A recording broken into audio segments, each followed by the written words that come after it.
Welcome to the Veritas Forum, engaging university students and faculty in discussions about life's hardest questions and the relevance of Jesus Christ to all of life.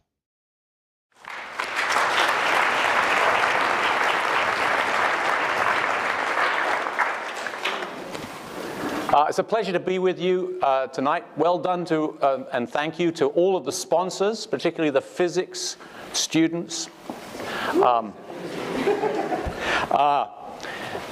I want to talk about monopolizing knowledge. That's the title of my book. But the subtitle here is, Does Science Explain Everything?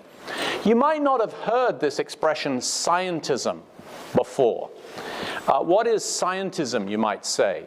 Well, scientism, in short, is the belief that science is all the real knowledge there is. And the reason why I focus on this question of scientism is that I believe that scientism, which is a very widespread opinion in our society today, is at the heart of many of the misunderstandings that can exist between science and religious faith. And the point of my book is to look at scientism, to examine it, to examine to what extent it is justified, to draw distinction between scientism and science itself, and to look at the cultural consequences of scientism. But you might say, well, does anyone actually believe that? Does anyone really believe that science is all the real knowledge there is? Well, actually, yes, a lot of people do. Now, a lot of people don't explicitly declare this belief or espouse this belief, but I want to give you some examples of relatively explicit scientism at work in modern writings. If you take a writer like Richard Dawkins, in his book, The God Delusion, on about 5 or 6 different places in this book, he says things like, the existence of God is a scientific hypothesis like any other.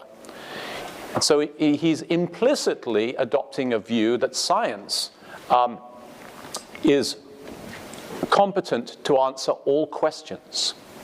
Or Paul Thagard, in his book, The Brain and the Meaning of Life, he says, what is reality? Those things and processes identified by well-established fields of science using theories backed by evidence drawn from observations and experiments. So he's pointing to science and he's saying, what is reality? Reality is what science discovers. The most explicit example of scientism I've found recently is in a book by Alex Rosenberg. Here he is. He's a Duke University philosopher. He's written this book called The Atheist's Guide to Reality. He says he's all in favor of, and he believes in scientism, and he defines it in essentially the same way that I do.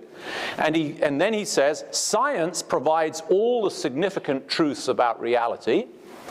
And in case you didn't quite get it, he then goes on to say, once you adopt science, you'll also be able to cease treating the humanities as knowledge. Okay, so that's pretty clear-cut, okay? But the truth of the matter is, scientism is very rarely as explicit as this. It's much more of a kind of default background philosophical view that kind of pervades particularly the university, but also our society as a whole.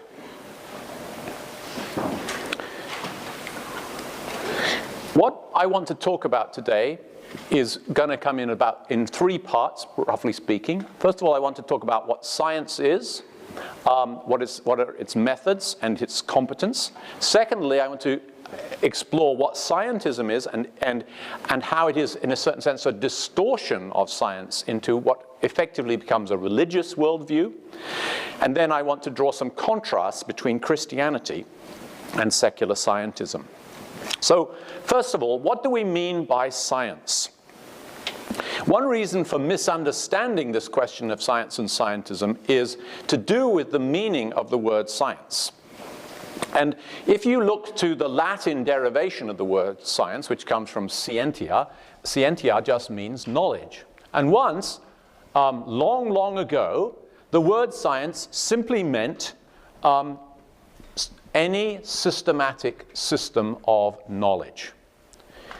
So if you were to read, for example, the encyclopedia, Encyclopédie of Denis Diderot and Pierre Laplace, which is one of the sort of characteristic documents of the French Enlightenment, you'll find that that is the way they use the word science. It's used to mean just any systematic knowledge. Moving 100 years later into the middle of the 19th century, an historian, someone like Lord Macaulay, would use the word science in essentially the same way. He'd refer to it as being the growth of the human mind. And even in the 20th century, as late as the 1940s, R.G. Collingwood would also use that word, interestingly, in a book called An Essay on Metaphysics, whose whole aim was to try to expose what I would call scientism and to disavow it. He nevertheless uses the word science to mean any body of systematic or orderly thinking. Now, if this is what science means today, then I would say by this definition, scientism is not only true, it's a tautology. Because if science just means knowledge, then yes, of course, science is all the real knowledge there is. It's just by definition. But the problem is that is not what we mean by science today. What we mean when we use the word science unqualified is what would once have been called natural philosophy or natural science, the study of nature. It's the modern science that we've inherited from the scientific revolution. And that's what I assert. That's what most people mean when they just refer to science. And it's certainly what I am going to mean today when I talk about the relationship between science and the Christian faith.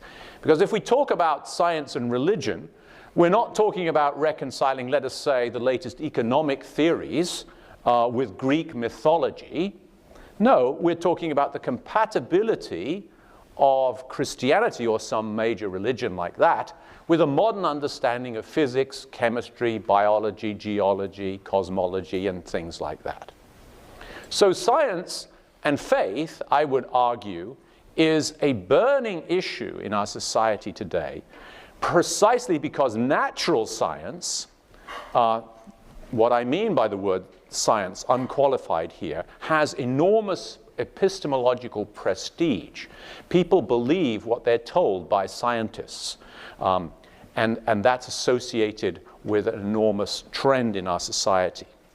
And if science had its old-fashioned meaning of just being contemplative, systematic knowledge, then theology would still, I would assert, be a science, even if perhaps today it would not be the queen of the sciences that it was often referred to in medieval and early modern times. But science doesn't mean that today. And I would argue that theology is not science in the same sense that I mean it. In other words, theology is not a natural science.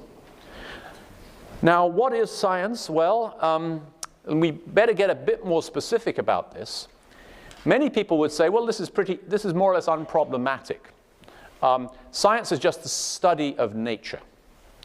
But calling science the study of nature, which it is, isn't actually terribly helpful, because it's very far from clear, generally speaking, what we mean by nature. And the ambiguity of the word nature and that usage itself has been known for hundreds of years. This is Robert Boyle, of the famous Boyle's Law. He was one of the co-founders of the Royal Society in London. And he wrote a whole book on the topic, A Free Inquiry into the Vulgarly Received Notion of Nature. And his whole purpose in writing that book was to point out the ambiguity of the meaning of the word nature. He cites 8 different possible meanings of the word nature. And he was at pains to try to deprecate the meaning of nature which referred to Aristotle's explanations and Aristotle's science. And he was at pains to advocate that what we ought to mean by nature is the settled course of things. So because this word nature is itself so ill-defined, it's better to approach an understanding of what we mean by natural science through its methods, not through its topics. So what are the methods of science? I think we all pretty much know what the methods of science are. It depends on distinctive characteristics and strategies like observation, experiment, measurement, systematization, mathematics very often, self-consistency, universality, and so on. I think those kinds of characteristics can most usefully be summarized under two main headings, which I want to explain a bit more depth, but let me just say what they are to begin with. First is reproducibility, that science depends upon repeatable experiments or observations. And secondly, science depends upon clarity, by which I mean unambiguous descriptions, which often involve measurement, classification, and mathematics. And the main point of what I want to say at this point is that these requirements, or these characteristics, imply a limitation in science's scope of application. Now, let me try to explain a little bit more about these repeatability and clarity characteristics. This is a woodcut of the lab in the Royal Institution of Michael Faraday. Michael Faraday was one of the most fascinating characters in Victorian science in those heady days of the development of electricity and magnetism. He said that he had a tremendous imagination and that he could imagine the Arabian Nights as much as anything else. But he said that his imagination had to be corrected and corralled by the facts. He says, the facts were important to me and saved me. He said, without experiment, I am nothing. So Michael Faraday recognized the importance of experiment in science. And it was said of him that whenever he would hear about some new discovery that someone had made in electricity or magnetism or early chemistry as Faraday was working on them, the first thing that Michael Faraday would do is he would go down to his own lab in the Royal Institution and he would try to reproduce those results. Because he knew in his bones that science depended upon reproducibility, that if someone did an experiment somewhere at some time, then he, Michael Faraday, ought to be able to do it and by repeating the conditions, get the same result. And so I like to think of this woodcut as representing Michael Faraday trying to repeat the experiments that he'd heard about elsewhere. Did this insistence upon the facts, did this insistence upon reproducibility make Michael Faraday into an arch skeptic? No, far from it. He was a lifelong Christian. He belonged to a nonconformist church called the Sandemanians, and actually for extended periods of his adult life he was an elder in that church, which for that church meant that he acted as essentially the pastor, the preacher, and would visit the sick. Well, you might say, okay, Hutchinson, I can see how experimental science depends on reproducibility, but how about the stars? I mean, isn't astronomy a science? And we can't do experiments on the stars, so how can reproducibility be part of observational science? Well, to make a long story short, yes, it can, and yes, it is. Here is a photograph of the Crab Nebula. There's a great story that goes with the Crab Nebula. In 1054, Chinese astronomers in July, 4th of July actually, wasn't our 4th of July, of course, observed a very bright new star in the sky. It grew in brightness so that it actually outshone the morning and evening star, and it persisted and then gradually faded away over some weeks and months. And that was a supernova. Now, if that supernova had been a one-of-a-kind observation never to be repeated, it would be rather puzzling to know what these people saw. But the fact of the matter is that Many other supernovae occur, and we now, with our telescopes that we now have, we can see supernovae on a regular basis taking place in our galaxy and beyond. Any telescope can view it. What's more, this left observable traces. The Crab Nebula is, in fact, the remains of that supernova that the Chinese astronomers observed. Anyone can go out to a halfway decent telescope and see the Crab Nebula for themselves. What's more, you can make repeatable observations on it. And those repeatable observations can be very systematic. So an undergraduate student at Dartmouth College, a group of them, made an analysis of photographs taken of the Crab Nebula over some 10 years or so, and they saw that you could see that the Crab Nebula is actually still expanding from the explosion that took place.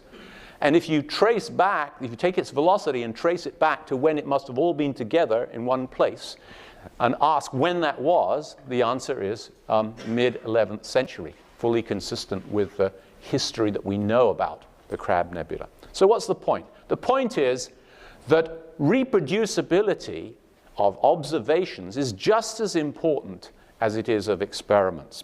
Reproducibility doesn't just mean reproducibility at will. Sometimes we have to take multiple examples that we aren't able to reproduce at will. But many, many things in our lives and in our world do not possess that kind of reproducibility. History, I think, is the best example. Only a tiny fraction of the activities of an historian really benefit from an analysis that bears any relationship to the methods of natural science. For example, how do we know the truth of the statement that Julius Caesar was assassinated on the steps of the Roman Senate on the 15th of March in 44 BC? Not by the methods of science or anything like it. And yet we really do know that. That is true knowledge. History possesses real knowledge. It's just not scientific knowledge in the sense that I mean. And I could multiply examples. Economics. I was living in England in the time when Margaret Thatcher was the Prime Minister. And she brought in policies which were based upon the teachings of a certain economist that were Milton Friedman, that were called monetarist policies. And the press in England in those days was fond of calling this the monetarist experiment. Now just think about this. Supposing you're an economist and you have a theory and you get the opportunity for your theory to be tried out on a whole country's economy. Now that's a pretty impressive experiment, okay? So now let's ask the question, what was the result of that experiment? Did it prove that Friedman's theories were correct or not? And the answer is no. It didn't prove it either way. And the reason is because that experiment was not like a scientific experiment. It was not a reproducible experiment. It was a one-off, which could never be repeated, in which the conditions could never be set back to the beginning and tried over again. So economics is an extremely important discipline. It's a very rigorous discipline. There's a lot of mathematics that goes into economics. I don't want to be misunderstood as running down economics, but it doesn't operate in the same way that natural sciences does. This was not an experiment in science. And the same goes for politics. Politics is enormously important in our society. The progress and events of our world are governed by and large by it. And yet, politics is unfortunately not a science. And so to call it political science is using that word science in the old-fashioned way, in a way which is very confusing, okay? Because it doesn't operate like science. These are not sciences. These are examples of disciplines which are not sciences. And even though my colleagues in these disciplines will sometimes bristle when I say these are not sciences, they shouldn't do. The reason they bristle is because they think when I'm saying these are not sciences, I'm running them down. I'm saying they don't have real knowledge. And the reason they think that is because they have tacitly given in to this opinion of scientism, that science is all the real knowledge there is. And so if someone says something isn't science, then if you believe in scientism, then you're saying that isn't real knowledge. But I don't believe in that. And so I'm not saying they aren't real knowledge. I'm saying they are real knowledge, and yet they are not science in any meaningful sense like the natural sciences. Let me talk about clarity. Clarity is, in a certain sense, the foundational requirement for the expression of reproducibility.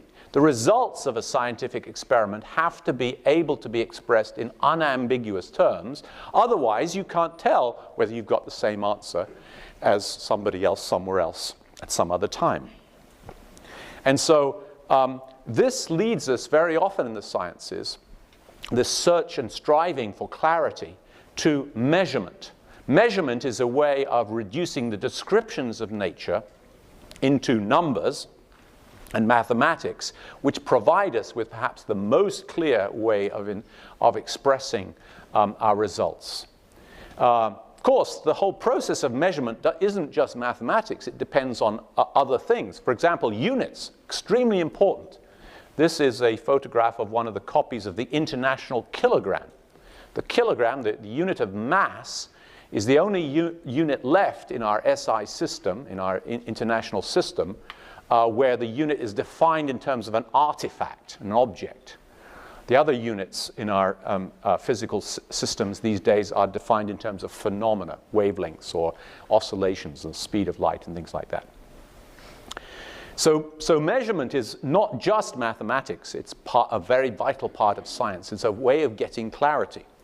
But actually, it's a mistake if you think of it purely, this clarity purely in terms of mathematics. There's more to clarity than mathematics, because if you think about, for example, the early stages of botany as a field, where people are going out into the jungles or into the byways and finding samples of various plants, there are enormous amounts of field skills which go into that, and those field skills are a vital part of the way in which that science maintains and preserves and develops is clarity. Or if you think about physiology, descriptions of bodies of animals or humans, that isn't really mathematics, and yet it does strive very hard for clarity. But many, many important things in our world and in our lives do not possess the kind of clarity that is demanded by science. So if you think, for example, about the beauty of a sunset, or the justice of a verdict, or the drama of a play, or the terror of a war, or the love of a woman, these are things which don't possess that kind of clarity. Now, I don't mean to say that you can't analyze some aspects of this by science. If you take the sunset, for example, you can have a perfectly good scientific description of why there is a gradation of color in the sky, that it comes from the scattering of the sunlight through dust particles and air molecules and so on and so forth. You can talk about the fact that color is the wavelength of light. You can analyze it in terms of numbers of the wavelength and so on and so forth. So you can have a perfectly good scientific description of a sunset. But when you have that scientific description, has that captured its beauty? I don't think so. In fact, that scientific description more likely has missed the point. Because all of these things which are referred to in topics like this are things which don't possess the kind of clarity that science requires. I want to do a little demonstration about this question of clarity on the subject of music. I think music is a very good example of a topic which doesn't possess the kinds of clarity that science depends on. So ask yourself the question, what is this event? Let's see if I can get this to work. Well, that's disappointing.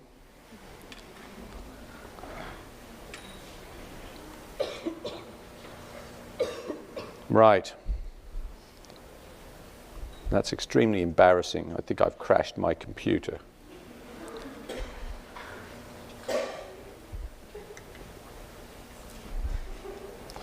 Well, okay. I apologize for that.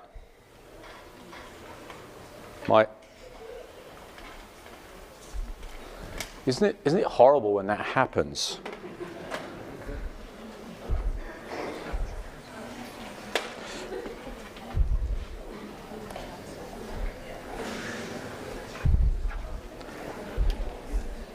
So, what I was trying to show you, and if my computer recovers, I will show you, is an example of music.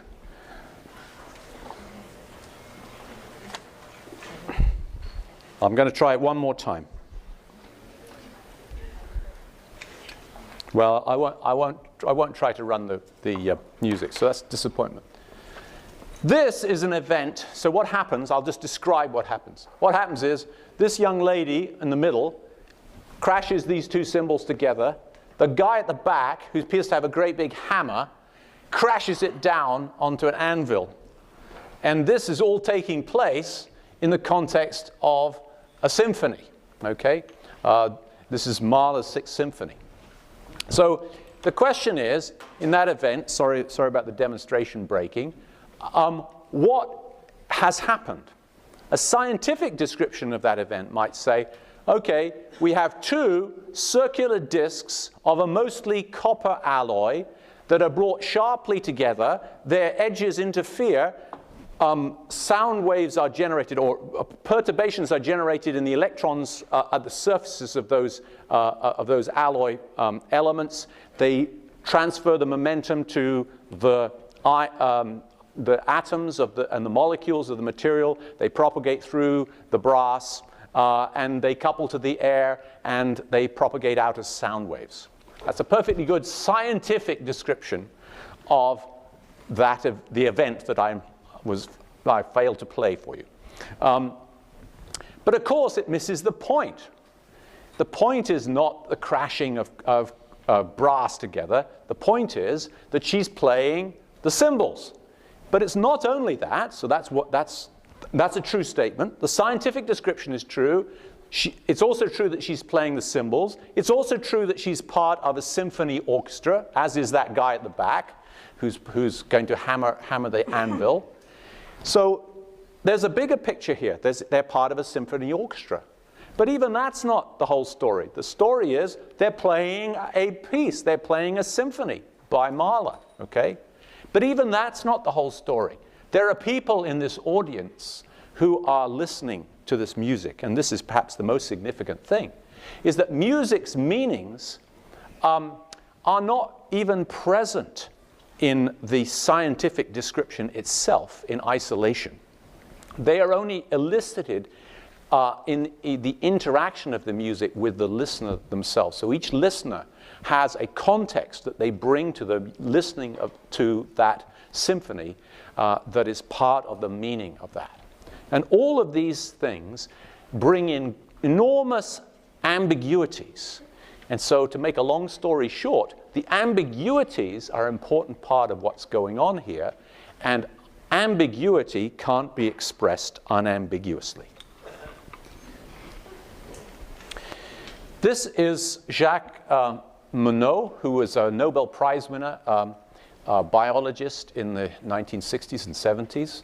And I want to introduce you to this quote by him. What he says is, the cornerstone of the scientific method is the postulate that nature is objective. In other words, the systematic denial that true knowledge can be got at by interpreting phenomena in terms of final causes, that is to say, of purpose. Now, the reason I like this quote is, in the first place, this is an example of implicit scientism. So look carefully at what he says. The first sentence, he's talking about the scientific method, In the second sentence, he's talking about true knowledge. And he's identifying those two things. In other words, he's implicitly taking the position that science is all the true knowledge there is, and that is scientism, with which I disagree. Okay? But the second reason I like this quote is that I think if you think of it not as a remark about all of knowledge, but just as a remark about scientific knowledge, I think there's a great deal of truth in it. It is, in fact, a correct characterization of science. Science does, in general, rule out final causes, in other words, purpose, as part of its operating postulate. It does so as part of this insistence upon reproducibility and clarity, which exclude free agency. And so modern natural science, in a certain sense, rules out explanations in terms of personality and purpose from the get-go. There can never, in a certain sense, be a scientific description of personality and purpose. We must look for those in non-scientific terms. Now, what I've been working up to is this question about scientism. There has been in the academy in the last 30, 40 years or so a tremendous reaction against scientism. And it's been spearheaded in large measure by a movement mostly in the humanities and arts called postmodernism. And postmodernism is many important things, and I'm sure you here, many of you know more about postmodernism in its phenomena in literature and so on than I do. But let me point out that one of the canonical writers of postmodernism, Jean-François Lyotard, says very clearly in his important book, scientific knowledge doesn't represent the totality of knowledge. It has always existed in addition to and in competition and conflict with another kind of knowledge, which I'll call narrative. Or he says in another place, knowledge is not the same thing as science. So a big part, I assert, of what postmodernism is reacting against is in fact scientism. Many academics in the non-scientific disciplines join in this rejection of scientism. And I would argue they do so rightly, that it is in many ways a justified reaction to scientism's pretended monopoly of knowledge. The problem is that many people in this movement take this to extremes, and they end up rejecting not just scientism, but they reject science's own expertise in its own areas of the understanding of nature. And when they do that, they provoke the science wars, which are not as fierce as they once were, but I think they're still bubbling quietly in the background. So the danger there is that postmodernism has a tendency to throw out the baby, science, with the bathwater, scientism. But that's not really necessary, provided you draw a distinction. So the problem, I would say, with much of the critiques that come out of postmodernism of science are that they're failing to distinguish between science and scientism. So now I want to move on and talk about scientism as essentially an unproven worldview. Scientism, I think, has a justifying narrative history. It has an integrating cosmology. It has an interpretive lens or filter, a way of looking at the world which colors one's understanding of it. You might be surprised to hear also that scientism has a community of believers, and that those believers look to scientism as a source of ethics. Now, it won't have escaped your notice that these are the characteristics of a religion. Now, I've been talking a little bit about the integrating cosmology of scientism, the way that it thinks the world is made up. But let me just very quickly touch on some of these other phenomena. First of all, the justifying narrative history. This is Galileo. Perhaps the most characteristic tale told in justification of scientism is the story of Galileo's confrontation with the Roman Inquisition. And it's portrayed in this, this painting, of which this is a photograph. Here is Galileo. Look at him very carefully. Look at his pose, his heroic pose, okay? If you look around his head, you see there's actually some light that encloses his head. It's almost a halo. So he's actually a sainted hero, okay?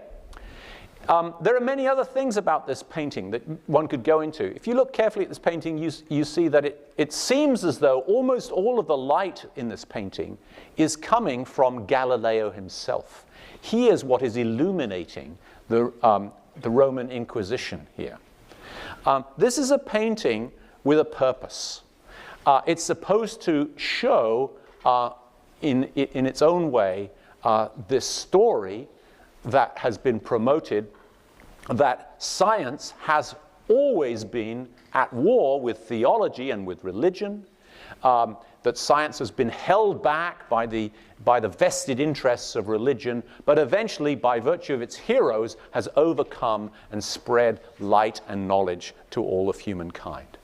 Now, the interesting thing, though, about this painting is not so much the details of it, but the date. The date of this painting is 1857. This is a painting of a view of Galileo's confrontation with the Roman Church, not from the 1630s when this took place, but from more than 200 years later. And the significance of this date, the middle of the 19th century, is that that is when scientism really got going in the West. And it got going as part of an important strategic vision in the 19th century world, part of overthrowing religious control of universities and of the intellectual resources of our societies. And the story of Galileo, as I just painted it in just a few sentences, was an important part of that justifying narrative of scientism as a tool in the secularization of universities. Let me say one or two things about the community of believers. Earlier in the 19th century, Auguste Comte was writing and teaching. His main point was the law of 3 stages. He believed that all of human knowledge had to go through essentially 3 stages, starting at the theological or fictitious and ending at the scientific or the positive. So this was a scientistic vision that Comte and the other positivists, that's what I'm referring to here, had, that true knowledge must eventually become scientific, like the natural sciences.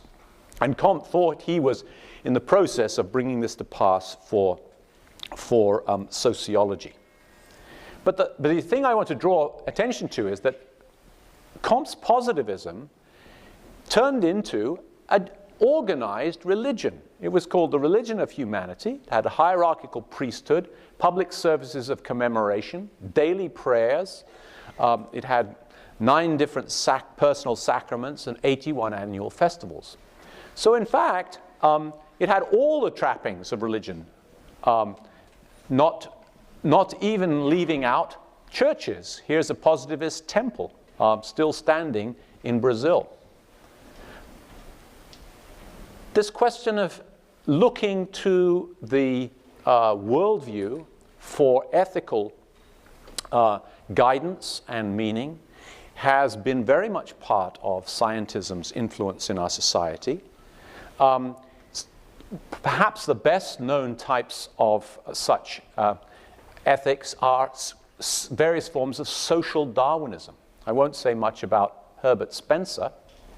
He rose to fame very, very quickly, particularly in America, in part because he used an understanding of evolution, biological evolution, to try to argue for laissez-faire capitalism. He said that basically the kind of principles of evolution had to be left alone to work themselves out in the open market as well as they did in biology.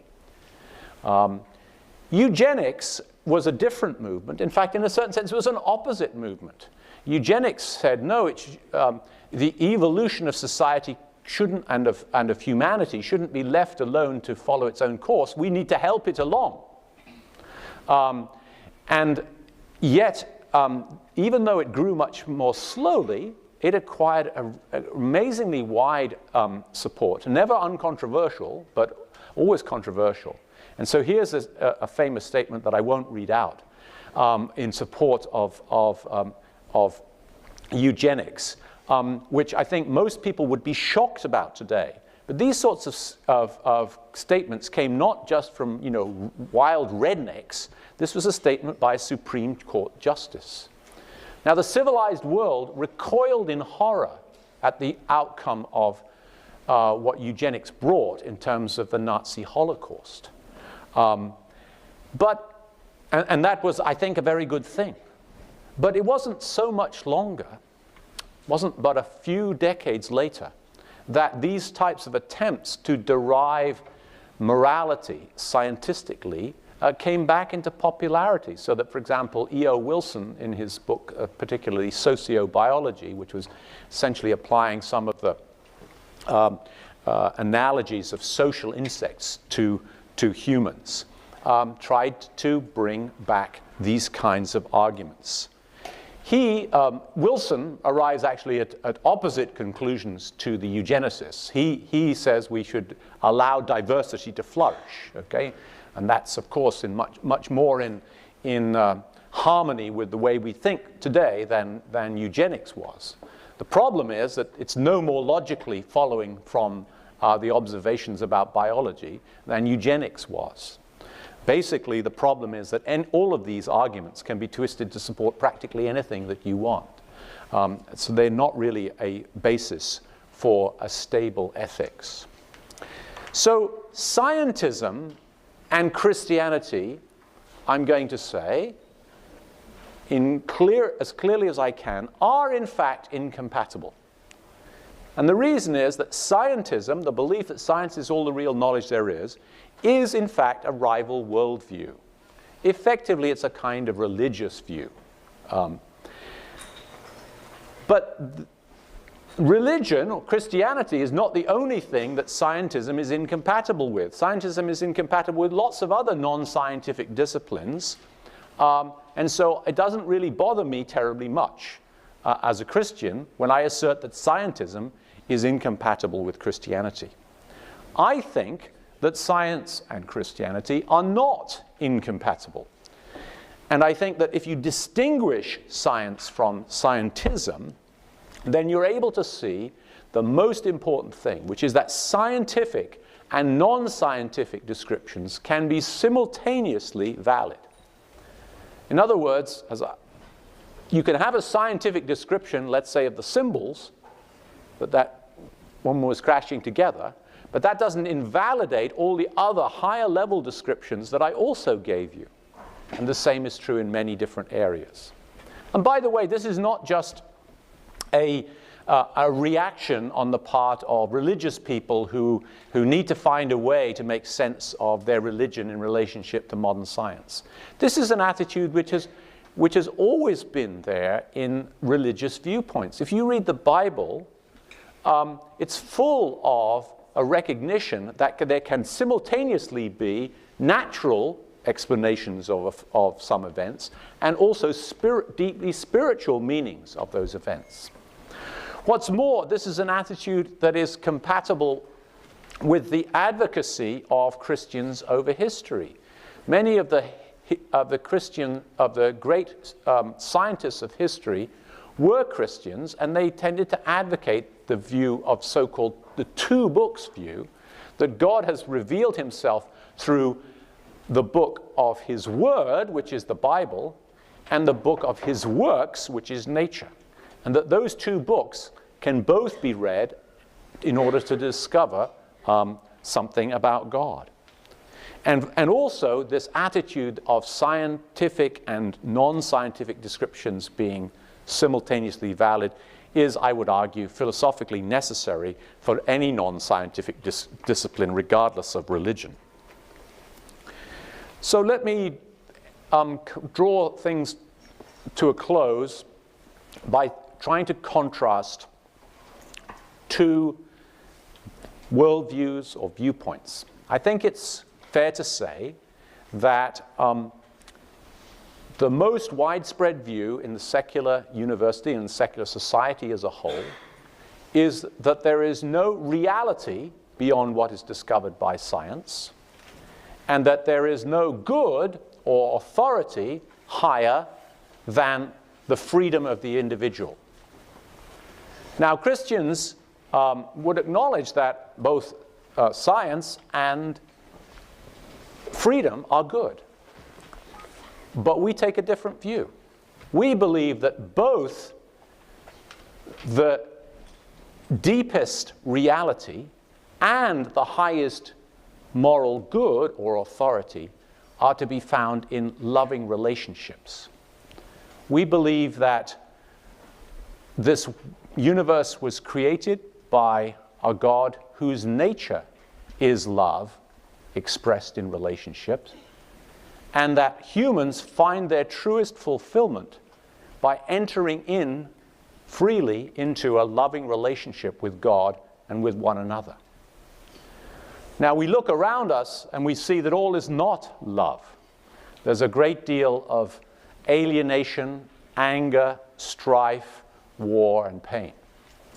But Christians believe that God has entered into the experience of his creatures in the person of a human, Jesus Christ, and has taken upon himself that alienation and pain and suffering, and at great cost overcome it. And we believe that this event took place in history in a small country in the Middle East, and that it reverberates up and down the centuries. Now, that is not a scientific cosmology, a scientific description of the significance of the world, but I believe it is not a description or a cosmology which is inconsistent with the scientific cosmology that many of us know very well. When the atheists argue that religion today is meaningless or irrational, what they often say is, you have no evidence for your belief in God. What they actually mean, I would say, is not that there is no evidence for God, but actually that there is no scientific evidence for God. Actually, there are some aspects of modern science which I think do point towards or suggest a creator. But perhaps it's true up to a point that there is no direct scientific proof of God. But there are nevertheless important reasons to believe in God. Those reasons, by the way, are not all evidence. Evidence is not the only reason that exists. There are many different types of reasons one might think about to believe in God. There are arguments, which are essentially philosophical a priori arguments. There is evidence, that is examination of the events of history and of humanity, as well as of nature. There is immediate individual experience. Many people believe in God because of experiences they've had. There is a sense of ordering coherence about the religious position. And there is, in the end, just a question of utility. Maybe religion is simply good for me, okay? So these are all, I would submit, different types of reasons. But just focusing on the one type of reason that is often adduced by the critics, The sorts of evidence one would expect for Christianity, or indeed for any religion, are, I would assert, not so much scientific evidence as they are historical or forensic. Because after all, God is mostly not a scientific question, so it should be no surprise if the evidence for God is mostly not scientific. But if science can't discover or can't decide, can't arbitrate whether or not Christianity is true, how does one discover whether Christianity is true? Well, let me leave you with just a few thoughts on that topic, and then I hope there'll be some excellent questions, both from the floor and from your tweets. How do you discover whether Christianity is true? Well, I think you use your intelligence. You use the primary documents. Well, what are the primary documents? Well, mostly, the starting point at the very least should be the New Testament. And how do we approach that? Well, part of being thoughtful in a way of trying to discover the truth of something is not to bring so much baggage to the table that you've already decided the question. So presuppositions that we bring to the New Testament might be very important. If you come with the presupposition that science is all the real knowledge there is, you're going to have a certain way of reading the primary documents of Christianity that are in the end going to have brought in things like, oh, miracles don't happen, do they? And you'll have an attitude that will color the way you read those passages. I would say also, by the way, to you Christians out there, that works both ways. We who are Christians do think the Bible has important authority in matters of faith and life. But if I'm asking a non-Christian to come and read the Bible without bringing baggage, we also ought to, in some cases, to come to the Scriptures and be willing to say, we don't have to presume that the Bible is word for word perfect in order to make some sense of it. So I would say, if someone is interested in Christianity, you don't have to believe the Bible is perfectly true and inerrant in order to read the New Testament and get some benefit out of it. You might come to believe more about that question later, but you should not be expected to bring that as part of your presupposition. Focus on Jesus Christ. After all, Christianity is about him. Was he an historical figure? Are the main texts about him approximately what was originally written? Or are they so unreliable because of corruption over the centuries? Ask yourself those questions. What sort of life was his? What were his teachings? They're rather extraordinary teachings focused on himself, as has been pointed out by a number of writers, for example, C.S. Lewis. That has an important influence on how we can understand him. Did he, ultimately, the biggest question is, did he rise from the dead? That's what his followers said, and that was the most important message that they took out in that first century. Think about those apostles, think about those disciples. How do we decide the truth of these questions? What is the evidence? That evidence will be there. There will be lots of different types of evidence. It'll be circumstantial, it'll be documentary, there may even be some scientific evidence, there'll be logical arguments, there'll be testimony and so forth. And I would say, ask yourself the question, if there were such a God and Savior engaged with his creation, desiring a personal involvement with his creatures, how would you discover that? And I would argue that when you've been through all of these questions, these intellectual questions, which are important and worth addressing and can be addressed in a reasonable way, you would still be at the point where you had to say, the way that you would get to know God is to seek that relationship with him. And I would argue that that is the most important, certainly one of the most important aspects of what Christians mean when they say that it's a matter of faith. Thank you very much.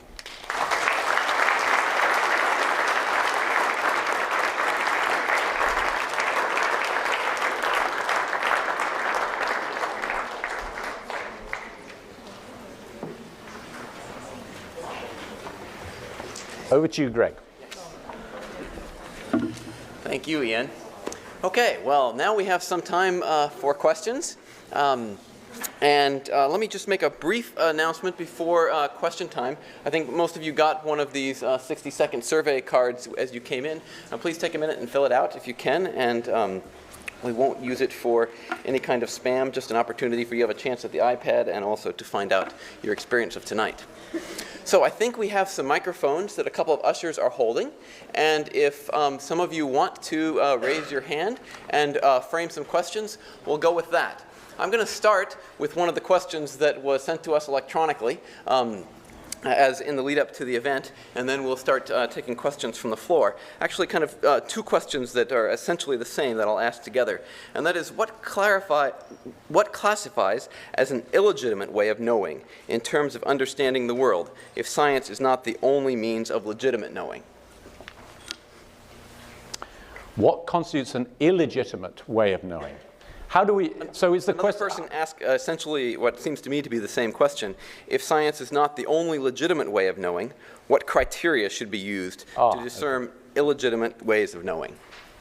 Well, I certainly think that we need to apply to all of our ways of understanding the world the usual criteria of logic and reason. But I think that to regard reason as being something that only science possesses is an enormous mistake. And I think that that's really the mistake that scientism makes. It's not at all unreasonable for a musician, let us say, to describe music using all of the apparatus, that musical theorists have developed over centuries. These are not scientific descriptions. They're descriptions that are suitable to the task, and they've been honed and developed over centuries so that musicians understand them and they understand what people are talking about when they talk about harmony and when they talk about counterpoint and all these other things. So, I don't think that you can offer an algorithm for if you follow these steps you will get reasonable knowledge. I don't think that's how knowledge works. We don't have algorithms for knowledge. We don't even in science have algorithms for getting knowledge. I mean, that's one of the things that the philosophy of science and historians of science have realized over the last 50 years is that that all the teachings that we have about, induction and so on and so forth really don't capture what scientists really do. And I think that's true of the other disciplines too. So it's not a very good answer to that question, but it's the best I can manage. There's a question here. Thank you very much for the talk. My question's in regards to this slide where you had the two worldviews, the secular worldview and the Christian worldview. I guess I'd like you to elaborate a little on why you believe that a secular worldview necessarily means, I think you used the phrase radical individualism, and also why, the secular worldview necessarily, precludes the loving relationship with, others and some sort of interconnectedness. Yeah. Thank you. Thank you for that question. Let me clarify immediately to say that that isn't what I meant to say. Okay, what I said was, I think what I said was, certainly what I meant to say was, that the most widespread view in our society today is the view that I discovered, which is that I sort of explained, which is based on scientism and radical individualism. That's not an original statement of mine. It's simply an observation. But you're certainly right to point out that it's not necessary that one would adopt radical individualism as and be a secularist. I mean, so because obviously, you know, Marxists would argue that they're not radical individualists, and yet they are secularists. Okay, so clearly there are secular worldviews that are not invested in radical individualism. It's just simply an observation that, in my view, the predominant characteristic of our age in the West is indeed radical individualism, and the other side of that coin is that goes with it very closely is very often scientism. Christianity, you know, has, as I said, a different view, but I don't wish to say that that there aren't, you know, a whole host, a spectrum of other views. There is a spectrum of views in the secular side. There's a spectrum of views on the religious side as well. Question down front here. So I'm glad you brought up the spectrum, because I know some people describe faith on a spectrum, and Richard Dawkins once said that he himself, if 0 was full believer and 10 was a full atheist, he'd actually only be about a 9.7, because he said you can never say with 100% certainty anything you don't have concrete proof. So as a man of science, how would you respond to saying with full certainty that you believe in something like religion? You know, I think that by those lights, we never know anything perfectly. And I think that would be a reasonable position to take. And so, you know, if Richard Dawkins' 9.7 or 9.8 is something, then everyone will have their own position on that spectrum. But you know, what you have to do in your life is to take decisions based on incomplete knowledge, on incomplete understanding.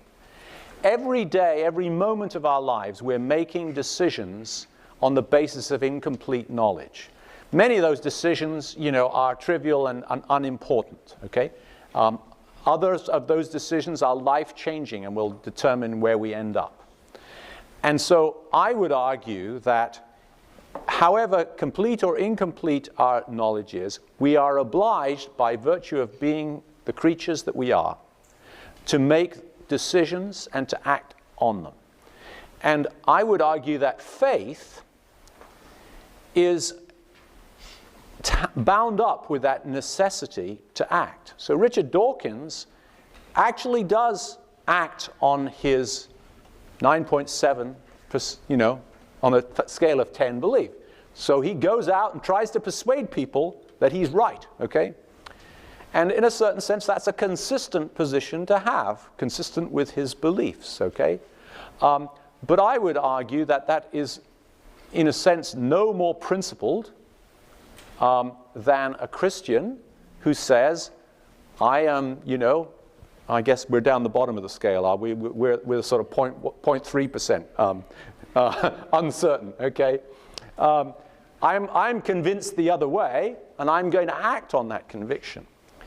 I think that that's another aspect of what we mean by faith. Faith is acting on your convictions in a consistent way and trying to live out what you believe to be true. And I think that's what religious people do. But it is also, by the way, what secular people do. Let's see. Question back up there. During your talk, you alluded to scientific evidence in support of at least the suggestion of a creator. I was wondering if you can elaborate on what you were referring to. Yeah, very briefly. So I actually think that there have, of course, been many developments in cosmology and our understanding of the physical world in the last 100 years.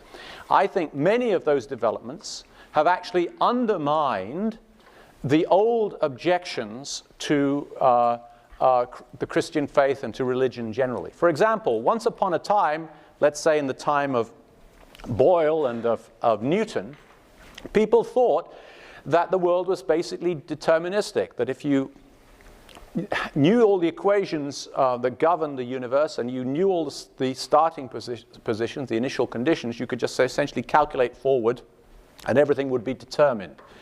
We now know that the world is not like that. Quantum mechanics has told us that the world is not like that, that there is, in fact, genuine uncertainty in the world, and that the universe is not, as far as we can tell, deterministic, despite the fact that we've done our very best to apply our deterministic understanding, because that's basically the type of understanding that the sciences develop. We've actually failed, and we're back in a position where, in the end, we know there's real statistics. So that's an example of the fact that many of the older expectations of natural sciences have not proven to be true, and the universe seems much more open than it once would have done in, let's say, the 17th or even the 19th century. Another example is to do with the fact that the universe had a beginning. So the fact, once upon a time, it was possible to believe that there was no beginning to the universe. But as far as we know, everything in physical sciences points to the fact that the universe actually did have a beginning.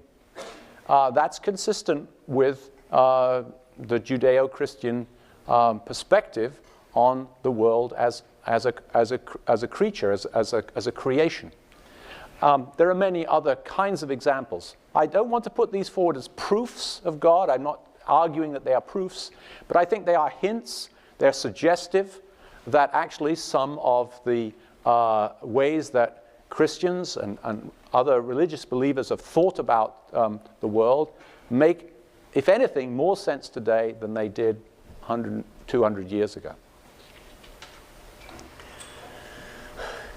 Good. Well, our time is going to be running short soon. I'm probably only going to be able to take maybe one more question here. We could do a couple maybe if we want to extend it a little bit. So should we get a question here? Hi. In your final slide, you suggest that the best methodology for understanding Christianity is to look at Scripture without any presuppositions. In the subfield of religious studies of hermeneutics, it's suggested that it's impossible to ever read text without making any suppositions to begin with. If that's true, would that call into question the ability to use textual interpretation as a valid form of knowledge generation for religion? Okay, well, if I said without any presuppositions, that's of course hopeless. You can't come to anything without any presuppositions. Okay, I didn't mean to say that. And I think you're pointing out that one of this is actually, of course, an aspect of the postmodern viewpoint, which is that everyone brings their presuppositions to the table, and it's inescapable to do so. But I think there are actually ways that one can come to texts in ways that are at least acknowledging of your own presuppositions and opening up the questions about your own presuppositions. So I'm enough of a scientist and little of a postmodern to actually believe that there are ways of approaching historic texts that are able to discover plausible interpretations of them, interpretations that are more plausible than others. So I think, that we in society as a whole think there are ways of approaching questions about historic events that lead to plausible interpretations. This is after all, of course, how our legal system works. We have evidence. It's evaluated by, 12 people. It's presented to them in a certain way, and they're asked to evaluate it. So we have forensic approaches to trying to discover truth and falsehood. No one's going to say it's perfect, but I think it's something that one has to do. And my own belief is that if you approach the New Testament with an open mind, that it proves to be an amazingly persuasive document. That's my view. Good. Well, that went pretty quickly. Let's take at least one more question. Do I see one in the aisle up here? Yes, right here. There's a microphone right beside you. Hi. So I have a question, like as a future geologist, and people have questioned things such as evolution and just certain sciences. And I grew up as a Catholic, and so I was taught certain things, but then growing up, I start to question certain things in the Bible, and if it should be taken literally. And I was wondering, how do you deal with that in terms of, because I've met extremists when it comes to Christianity, and how do you not be a selective Christian per se? How do you say, okay, well, this doesn't make sense to me from a scientific perspective, but then still make it clear that you do believe in a God and you still have faith? Okay, thank you for that question. So it's about how do we balance the authorities that we have? It's a question about how do we make sense of scriptural authority, for example. One place I start is recognizing that if you come to the Bible, as is being pointed out over here, you cannot escape the necessity to do interpretation. That's true of all documents. So there is no such thing as a straightforward reading of any text, so postmodernists would tell us, and I think they're basically right. That doesn't mean that you can't discover what things are about, but I think you have to be consistent about them. I think that there is a millennia-long tradition in Christianity of recognizing that if you approach, let's say, the book of Genesis, that it's unlikely that a purely literalistic approach to Genesis is actually a valid approach to it. Even people as long ago as St. Augustine warned Christians about literal interpretation of Genesis. And his main point was to say that we shouldn't try to cement some kind of our interpretation of Genesis in such a way that it contradicts other knowledge that we have outside of things. A very interesting character called John Walton, who's a professor of Old Testament at Wheaton College, who was up in Boston this week talking about some new insights into understanding Genesis that he brings to the table. So, how do I do it? Maybe this is a personal question. You are a little bit personal in your question, so I'll give you a little bit of personal. How do I do it? I have a lot of expertise in the physical sciences. In the physical sciences, I don't see how to make any sense of what we know in physics without recognizing that the universe and the Earth is old, much older than a few thousand years. I think that's, to me, inescapable. And I personally have no problem with evolution as being the predominant mechanism by which the diversity and adaptation of biological species came to be what it is today. And I would say it's another of these examples where there can be a natural or a scientific explanation and yet also be explanations at other levels. So if there is, if the Earth came to be what it was, by cooling of a nebula around a star and so on and so forth, that may all be true, and it doesn't detract from the fact that, the Earth is the creation of God. So I'm willing to say both of those two things is true. And I think that I am comfortable, don't have a big problem with that being the case for evolution. I think the evidence for common descent, what people mean by evolution is fraught with great difficulty, okay? Because there is a sense in which evolution itself becomes a kind of metaphysical principle, practically a worldview. I don't sign on to that. But I think that common descent has very, very strong evidence and growing evidence from genomics and so forth. And so for those Christians who are nervous about evolution, we're going to have to get the hang of this somehow, right? Well, thanks to all of you, and thanks to Ian for a very stimulating.